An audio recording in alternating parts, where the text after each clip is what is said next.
l'attaque de Tadej Pogačar. Oh mais qu'est-ce qu'il fait lui? Et l'attaque de Tadej Pogačar à plus de 50, 80, 100 km de l'arrivée. De nouveau Pierre Rolland, attaque de Pierre Rolland. Attaque de Marlou. Aïe, aïe, aïe, attention, Philippe, le parapluie. C'est fini.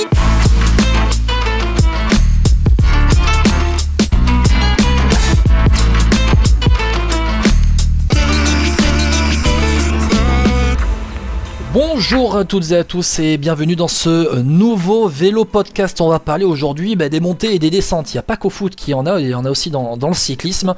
Et pour en parler, on va accueillir Titouan de Vélo Futé qui est avec moi. Salut Titouan. Salut Guillaume, merci pour l'invitation. Avec grand plaisir. Titouan, pourquoi j'ai voulu t'inviter? Parce que sur le site de Vélo Futé, vous faites le suivi de ces montées et des descentes World Tour, semaine après semaine. Vous mettez peut-être pas jour après jour, mais vous mettez régulièrement, en tout cas à jour les points UCI. C'est un travail de toute une équipe. Vous êtes combien à gérer ça? Un ou deux, voilà, ça dépend. C'est pas si compliqué que ça. C'est un petit peu chronophage, mais voilà, c'est pas non plus, ça demande pas non plus tant de temps que ça. Cette année, c'est plutôt Romain qui gère les comptes. Et puis après, oui, on se partage avec Romain les articles autour de ce suivi du classement ici. Et d'ailleurs, j'en profite pour vous inviter à aller voir l'interview de Cédric Vasseur qui a été fait par Romain il y a quelques jours à peine. Allez voir sur le site de Vélo Futé parce que c'est très intéressant et Romain il rentre un petit peu dedans à Cédric Vasseur, vélofuté.com. C'est assez intéressant, vous allez voir. Et Cédric Vasseur se défend un petit peu du bilan et il dit aussi que s'ils en sont où ils en sont, c'est que c'est aussi de leur faute. Donc vous allez voir ça, une interview en longueur. Cédric Vasseur a pris le temps de parler à Vélo Futé. Et encore une fois les gars, bravo pour le taf que vous faites parce que c'est qualitatif. Voilà. Merci beaucoup. Et on avait envie de parler avec Cédric Vasseur. On l'interviewe à peu près une fois par an. C'est toujours intéressant d'avoir son avis.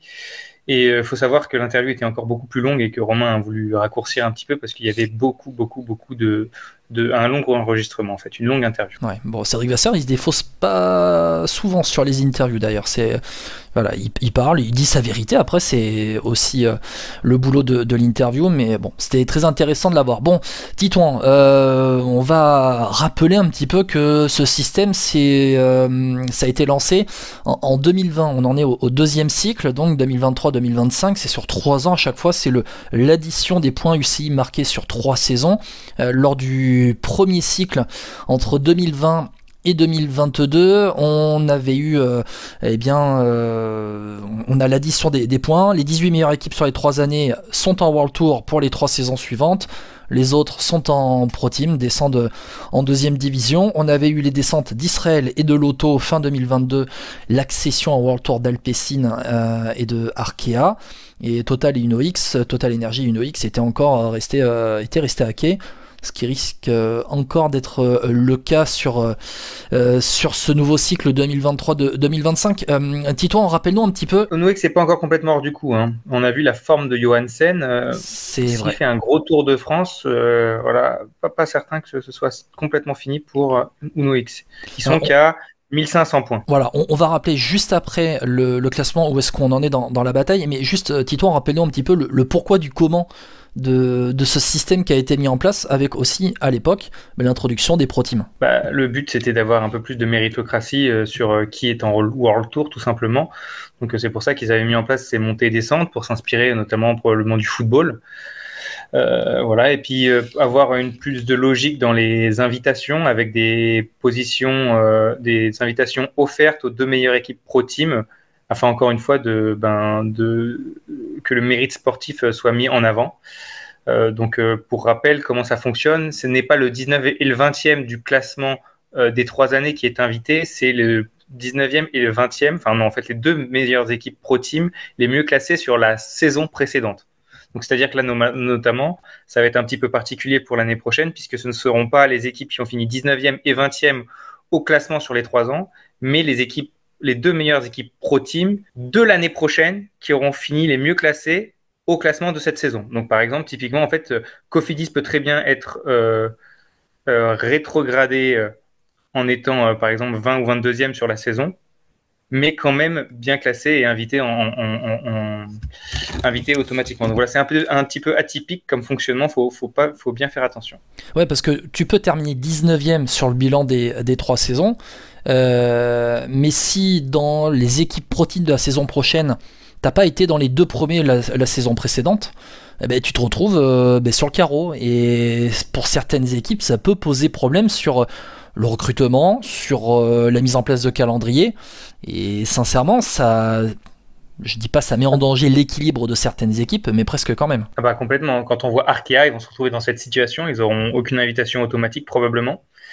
Et ils vont être relégués, ça ne fait aucun doute. Malheureusement, c'était déjà quasi le cas en début d'année. Et malgré un super Vauclin qui fait 2e de la Flèche, qui va faire encore podium là probablement sur le Tour de Suisse. Donc c'est vraiment dommage, mais c'est un peu le seul coureur qui tire en avant cette équipe. Arnaud Demar n'est pas au niveau.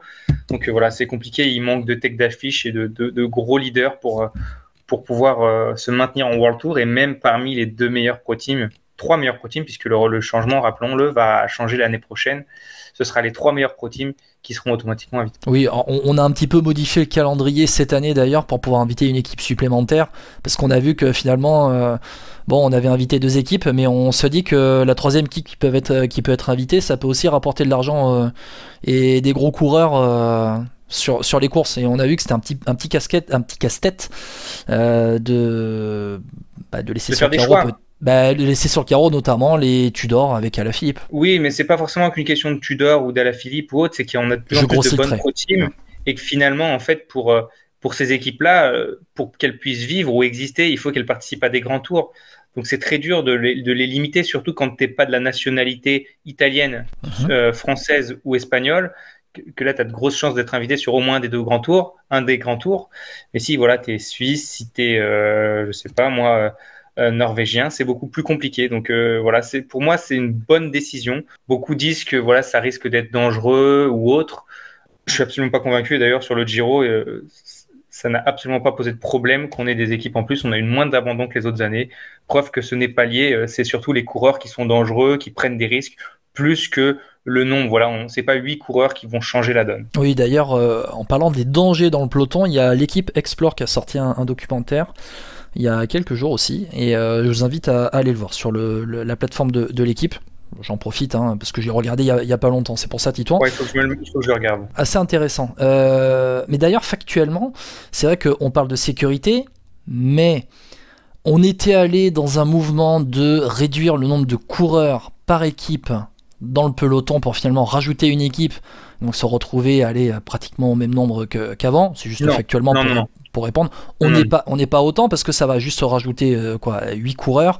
8 alors coureurs, qu'avant, on avait 24 équipes invitées. Voilà. Donc on avait enlevé 24 coureurs. Exactement. 24 coureurs, donc il y a quand même un différentiel de 16 encore. Il y a un différentiel de 16, mais on revient un petit peu en arrière dans la volonté d'enlever des coureurs dans le peloton. Peut-être aussi, on a vu que c'était pas forcément la cause des chutes et que ce sont les coureurs peut-être en premier. Et puis aussi, dans le choix des équipes, d'en choisir 3 plutôt que 2. Je suis plutôt d'accord avec toi sur le fait que c'est une bonne chose. Maintenant, je reviens sur le fait que ce soit un casse-tête, parce que à 2 équipes, on se disait mince, on va laisser sur le carreau certains, et à 3e équipe, elle mérite pas forcément d'être laissée sur le carreau. Donc oui, c'est une bonne chose qu'il y ait 3 équipes, mais aussi on s'enlève une belle épine du pied. Il y a moins de discussions possibles. Bien sûr, enfin, pour le moment. Pour le moment, parce que l'année prochaine, peut-être qu'on aura une Q36 qui sera encore plus forte, Tudor aussi, ou Nox, il faudra faire un choix de la même manière. Et ça va être très compliqué encore pour les organisateurs, mais bon, les équipes ont qu'à se maintenir ou monter, parce qu'on voit encore Uno-X et Total Energy.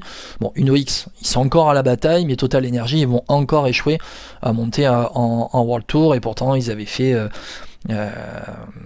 sur le premier cycle, ils avaient recruté Peter Sagan en se disant il va nous rapporter des points et compagnie. Au final, ça n'avait pas réussi. Il était parti en pré-retraite chez Jean-René Bernaudot. Sur cette année 2023, on va quand même parler un petit peu du cycle qui est en cours, qui va se terminer, l'année 2025, depuis 2023, 2024, 2025. On a quand même un cycle qui rebat un petit peu les cartes, et sur cette année 2025, on a une équipe qui nous fait une remontada, c'est l'équipe Astana, d'Alexandre Vinokourov, qui est parmi les 5 meilleures équipes World Tour World Tour en tout cas, classement UCI sur l'année 2025, au prix notamment d'un énorme début de saison où il score depuis à chaque course. Oui, totalement. Alors Astana, pour la petite anecdote, on avait fait un article l'année dernière sur leur situation et sur le maintien. Est-ce un miracle possible? On l'avait sorti le 9 septembre 2024. Je suis retombé dessus, justement. Et justement, on disait que pour nous, on répond que oui. Voilà, on pensait que c'était possible. On avait notamment fait une différence entre les coureurs partis et les points qu'ils avaient rapportés et les coureurs arrivés et les points qu'ils avaient ramenés. Et on voyait qu'il y avait une différence positive de environ 3295 points. Et ils avaient un retard de 1500. Donc on se disait de je sais plus combien de points, mais voilà, en gros, on se disait que c'était clairement possible. Et il s'avère qu'ils nous ont donné raison, mais de manière encore plus impressionnante que ce qu'on imaginait. Et paradoxalement, les coureurs qui ont marqué le plus de points ne sont pas forcément les recrues, sont les coureurs déjà présents. Harold Martin Lopez, par exemple, Scaroni, qui était déjà là aussi. Donc finalement, c'est des coureurs qui étaient déjà présents au sein de l'équipe et qui ont explosé, se sont révélés ou ont confirmé et brillent depuis le début de saison. Maintenant, il y a aussi eu un très bon choix dans le calendrier, notamment dans le choix des courses. On voit qu'ils ont délaissé certaines très grandes courses pour aller à l'inverse marquer des points sur les plus petites. Je prends l'exemple de Harold Martin Lopez, là, qui était annoncé au départ sur le Tour de Suisse. Finalement, il n'y va plus. Il va sur le Tour de Chine, là, le Tour de Magnificent Qinghai, un truc dans le genre. Je ne sais plus comment s'appelle le nom exactement. Et voilà, c'est une course pro team, donc ils vont pouvoir marquer aussi quelques points importants. Sûrement plus que s'ils avaient été sur le Tour de Suisse. Donc voilà, le paradoxe, il est là, c'est qu'ils choisissent très bien leur course. Et comme ils ont la nationalité asiatique, une licence asiatique, ils peuvent aller assez facilement sur le Tour de Langkawi, sur le Tour de Turquie, sur toutes ces courses-là qui sont sur le continent asiatique. Et d'ailleurs, ça posait quelques questions, quelques débats sur la valorisation en termes de points de ces courses sur les calendriers hors Europe, en disant que ça valait peut-être pas le même nombre de points que certaines courses européennes. Bon, après, chacun est libre de faire ce qu'il veut. La plupart des équipes privilégient les courses européennes, mais on a vu, c'est vrai, Astana notamment scorer dès les classiques espagnols de la fin janvier, début février. Ils sont allés scorer, tu le disais, sur les plus petites courses. Et finalement, après, quand on arrivait sur les premières courses World Tour, on était allé fin février, début mars. J'enlève quand même les courses exotiques de l'autre bout du monde. On a vu notamment c'était Champoussin qui avait fait deuxième d'une étape à Paris-Nice derrière Lenny Martinez. Ça avait scoré en permanence et ils se sont retrouvés dans une spirale positive qui a tiré tout le monde vers le haut et qui a aussi mis la tête sous l'eau à d'autres équipes. Et on pense notamment à l'équipe Cofidis, qui fait une année 2025 clairement pas au niveau, avec des elle est meilleure pas que l'année niveau. dernière, hein. Elle est meilleure que l'année 2024. C'est l'année 2024 qui les met en dedans surtout. Oui, mais c'est pas compliqué de L'année faire pire 2024 que qui les met en dedans 2024. surtout, parce que si on fait attention au classement UCI, en fait, en 2024, ils marquent 2000 points de moins que la Team Picnic. Et malgré tout, là, ils sont quasiment à égalité parce qu'ils ont marqué un peu plus de points cette année que Picnic. Donc, leur année L'année dernière, n'est il pas très marque plus bonne. de points qu'Astana d'ailleurs. Elle est meilleure que Jaiko Alula, elle est meilleure qu'Intermarché, elle est au même niveau qu'Israël globalement. Donc voilà, c'est pas non plus, elle est quasiment au niveau de Groupama FDJ. Donc voilà, au final, c'est pas non plus une année cataclysmique, c'est une année moyenne et ils perdent surtout, comme je le disais, sur l'année 2024 qui a été vraiment mauvaise. Aujourd'hui, on est à la bataille. Alors, toi, tu cibles combien d'équipes en bataille encore pour l'accession ou le maintien en World Tour? On rappelle que c'est le top 18 sur les saisons 2023, 2024, 2025 en cumulé. 4. Intermarché, Picnic, Cofidis, Uno-X. Pour moi, Astana va se sauver, c'est sûr. J'ai aucun doute là-dessus. Okay. J'y pensais déjà au début de saison, donc j'étais un peu le seul dans l'équipe d'ailleurs, mais voilà, j'y donc croyais. 4 pour 2 places déjà. en fait. 4 pour 2 places, tout à fait. Puisque 4 pour 2 places. Astana va se maintenir pour toi.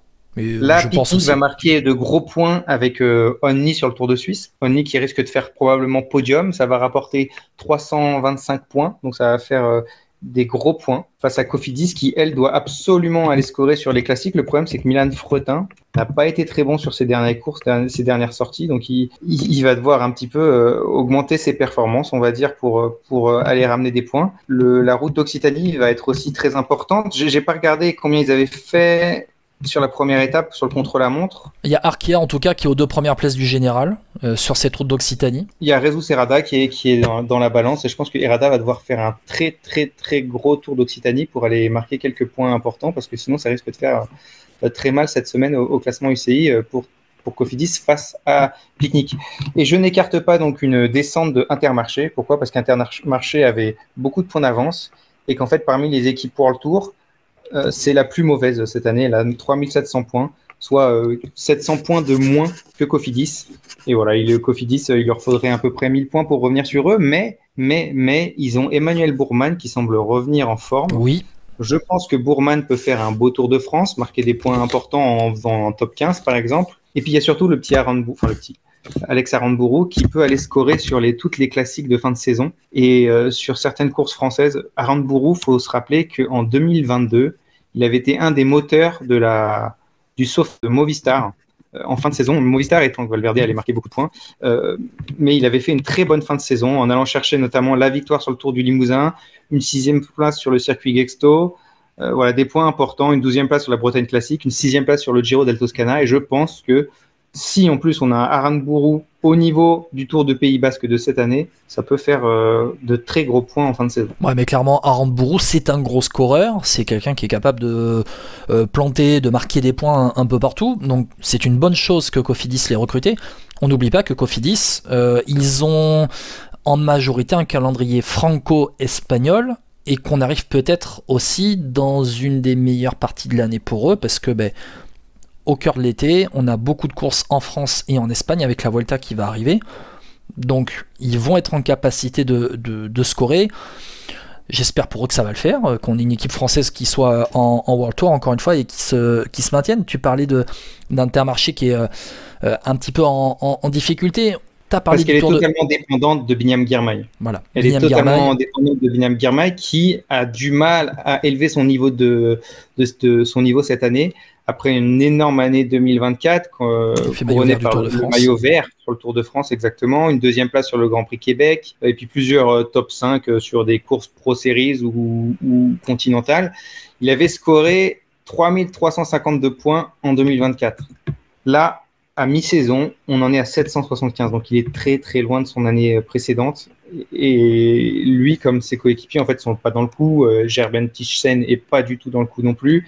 Ils n'ont quasiment pas de grimpeurs pour briller sur les grands tours. Mentiès, donc finalement, c'est une équipe qui est très limitée. Et leur seule chance un peu de scorer sur le Tour de France, je pense, c'est pas Girmay, c'est Louis Barret en échappé, quoi. Et Louis Barret qui a montré un très beau visage sur le printemps avec la 6e place à l'Amstel, si je ne me trompe pas, et qui avait été à l'avance sur le Dauphiné jusqu'au dernier week-end alpin où la haute montagne eut raison de lui. Mais voilà, tu t'en as parlé de ce profil puncher qu'on va suivre. T'as parlé du Tour de France, faut quand même qu'on en parle. Quelles conséquences peut avoir cette bataille des montées et des descentes sur le Tour de France? Et quand je parle de conséquences, peut-être aussi des équipes qui vont se rouler dessus, certaines partent en échappée, ou si à un moment donné, je sais pas, il y a le gars d'une équipe, on va dire un Mentiès, qui est 13e ou 14e du général qui est lâché, peut-être qu'une équipe derrière va vouloir rouler pour le faire descendre dans le classement général, pour des places qui sont vraiment anecdotiques, mais au Tour de France, ça score beaucoup quand on est aussi dans des places annexes, dans des places un peu plus reculées au général. Je pense pas que Louis soit en capacité de jouer le top 15, je suis même pas sûr qu'il ait fait un seul. Mais pour moi, Louis Meintjes, c'est plus Louis Meintjes qu'on avait avant. Il fait 18e du Giro. Donc déjà, il est peut-être pas sûr de prendre le départ du Tour de France. Il fait 40e. Je parle de Meintjes, c'est un exemple, c'est juste un exemple, oui, pour dire que certains peuvent se rouler dessus. Je suis obligé de citer Meintjes, puisqu'en fait, Meintjes est le seul grimpeur plus ou moins de cette équipe Intermarché. Donc, mais pour élargir par rapport à Intermarché. Ouais, mais globalement, effectivement, on peut voir des équipes se rouler dessus en échappée. Je pense pas que si, par exemple, un coureur qui est 14e ou 15e au général, une équipe se mette à l'avant du peloton pour rouler, puisque de toute façon, s'il est lâché, c'est qu'il y avait déjà un gros tempo.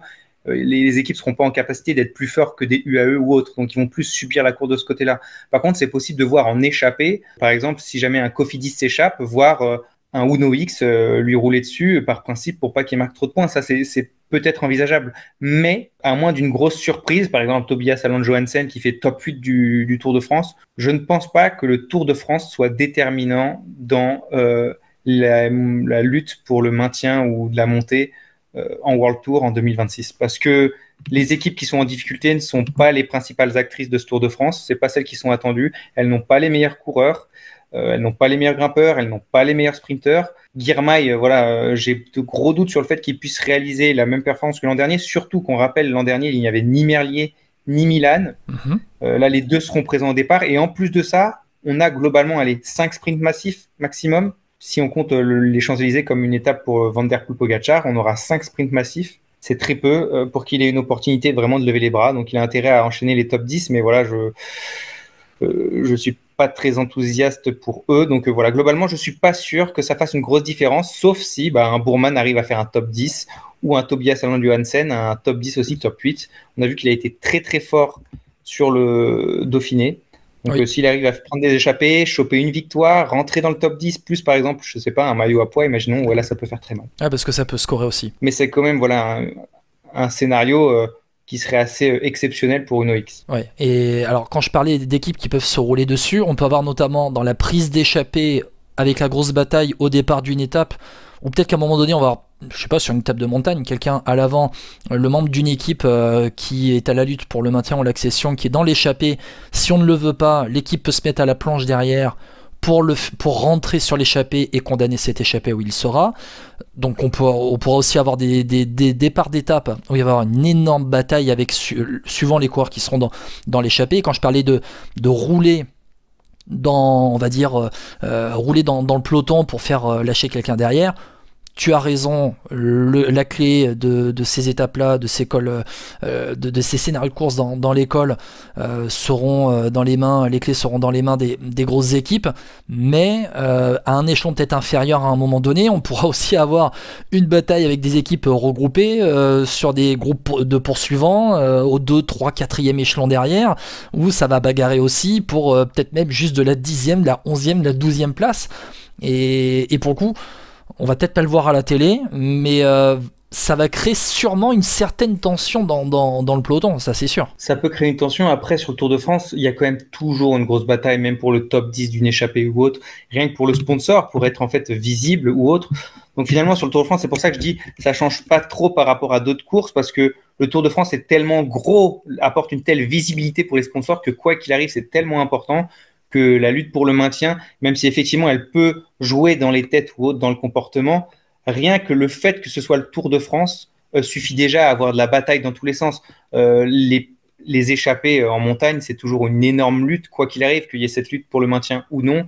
Tout le monde a envie d'y être, entre les anciens leaders qui ont été lâchés et qui veulent reprendre du temps, ceux qui veulent se retrouver un nouvel objectif, les baroudeurs qui n'ont que ça à faire de prendre l'échappée.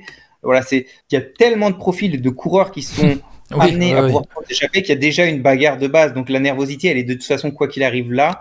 Je suis pas sûr que ça change tant que ça. Par contre, effectivement, on peut voir de temps en temps à l'avant un ou deux gars rouler sur un DSM, un Cofidis rouler sur un DSM et inversement, parce que les points sont chers et qu'effectivement, quitte à perdre, autant faire perdre aussi l'adversaire. Bon, on va élargir un petit peu après le Tour de France pour terminer ce podcast, parler un peu de la fin de saison, parce que ça va batailler finalement jusqu'à la mi-octobre avec les toutes dernières courses, parce qu'il n'y a pas que le Tour de Lombardie, mais il y a quelques semi-classiques italiennes sur la fin septembre, début octobre. On a aussi des courses en Asie, où là, il va y avoir aussi bagarre. On l'avait vu en 2022, il y a eu une bagarre aussi en Asie sur les courses de fin de saison. Si elles avaient eu lieu, ces courses en Asie, il me semble qu'elles avaient eu lieu, c'était juste après le Covid, mais en tout cas ça avait bagarré jusqu'au Giro del Veneto aussi pour aller prendre des points. Cédric Vasseur l'a dit, le calendrier s'arrête au 15 octobre, on va bagarrer jusqu'au 15 octobre. Interview à retrouver sur le site velofuté.com, je le rappelle. On va avoir une bataille jusqu'à la fin. Maintenant, vraiment jusqu'à la fin, puisqu'il y a le Tour de Guangxi World Tour. Exactement, c'est exactement cette course que je vise. On va se mouiller, donc montée, descente. Toi, tu me dis Intermarché, descente, Astana, maintien. Derrière, qu'est-ce qu'on fait ? Qui va se maintenir ? Qui va qui va monter, qui va descendre?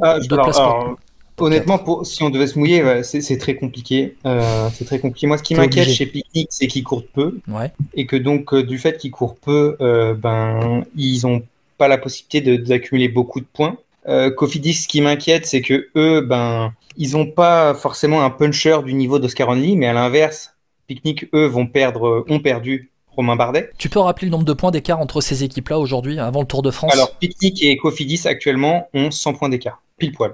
Donc 100 Picnic points, c'est 18e, risible. Cofidis 19e. Hein. Tout à fait. Alors, le risque, c'est que Cofidis va se retrouver probablement à la fin de la semaine prochaine, plus avec 100 points, mais au moins 300 points de retard, puisque Only devrait faire un top 3 sur le Tour de Suisse, qui va lui rapporter 325 points. Ouais, on enregistre avant la fin du Tour de Suisse. Pour ceux qui écoutent après le Tour de Suisse, on enregistre avant la fin du Tour de Suisse. Donc on va être avant les championnats et avant le Tour de France. Vas-y. Voilà. Et je pense que Only va faire 3e du Tour de Suisse, donc il devrait récupérer 325 points au classement général, plus les différentes étapes, la victoire du jour, ce jour où on tourne, là, ce jeudi 19. Donc voilà, tout ça va faire que Picnic devrait prendre un peu d'avance. Maintenant, sur le Tour de France, Only il va principalement jouer les échappées, je pense, qu'il ne pourra pas jouer le classement général, ou alors peut-être une 10e place grâce à une échappée, mais tout comme Cofidis avec Bourman. Donc c'est très difficile, là. La question est très difficile, mais si je devais me mouiller, j'ai vraiment envie de dire que Cofidis et UNOX montent et Intermarché et Picnic descendent. Mais c'est pas gagné, hein. Sur le papier, c'est Intermarché et Picnic pour le moment qui sont sauvés et Cofidis et UNOX qui descendent. Entre UNOX, 21 398 points, et Intermarché, il y a 3000 points. 3000 points, c'est énorme. Donc voilà, je m'avance peut-être. C'est plus peut-être un souhait finalement de ma part, ou je sais pas, une envie, mais ça paraît quand même compliqué pour UNOX d'aller chercher Intermarché, peut-être la 18e place au mieux. Entre la 18e place et la 20e place, il y a 1500 points. Parce que voilà, 18e place et 20e place, c'est 1500 points. C'est ce que j'allais te dire. Il y a tout de même 1500 points entre Picnic 18e et UNOX 20e, Cofidis est 19e. 1500 points, faut quand même aller les chercher. Tout dépend des gros points qui seront marqués sur le Tour de France et j'ai envie de dire un petit peu sur le Tour d'Espagne aussi, qui sont des grands tours, des courses par étapes World Tour. Donc voilà. UNOX, faut voir, parce que l'équipe qu'ils emmènent sur le Tour de France, il y a capacité de scorer sur les sprints massifs, il y a capacité de scorer avec Johannessen aussi en montagne au général. Peut-être que c'est ce qu'ils visent aussi. À voir. Aussi pour Picnic, il n'y a plus de Romain Bardet. C'est l'équipe qui peut marquer le plus de points sur le Tour de France, UNOX. Ouais, je suis d'accord. Vu la forme de Johannessen. Maintenant, le problème, c'est que UNOX ne participera pas à la Vuelta, à l'inverse de Cofidis, Picnic et Intermarché. Là, ils risquent de prendre un petit tir. Eux, il va falloir qu'ils scorent fort sur leur course en fait, nordique, entre l'Arctic North Race, le Tour de Danemark notamment, et puis sur les classiques italiennes de fin de saison. Ils ont des profils intéressants. Avec Magnus Cort et autres, ils peuvent aller chercher pas mal de points sur certaines classiques italiennes, un peu vallonnées, mais qui finissent souvent par des petits sprints. Donc voilà, ils ont la possibilité de marquer le gros point. Donc honnêtement, le suspense va vraiment être haletant et jusqu'au bout de la saison. Bon, ça va être quand même dur pour Intermarché, il faudrait vraiment qu'il se rate.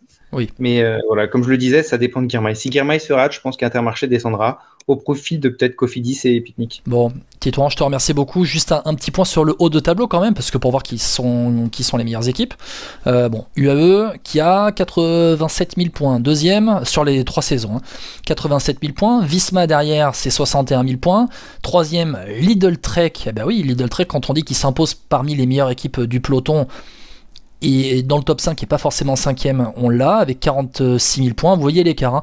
46 000 points Lidl Trek 3e, 87 000 points pour UAE premier. Il faudrait voir le nombre de points de Pogacar juste sur ces 3 ans.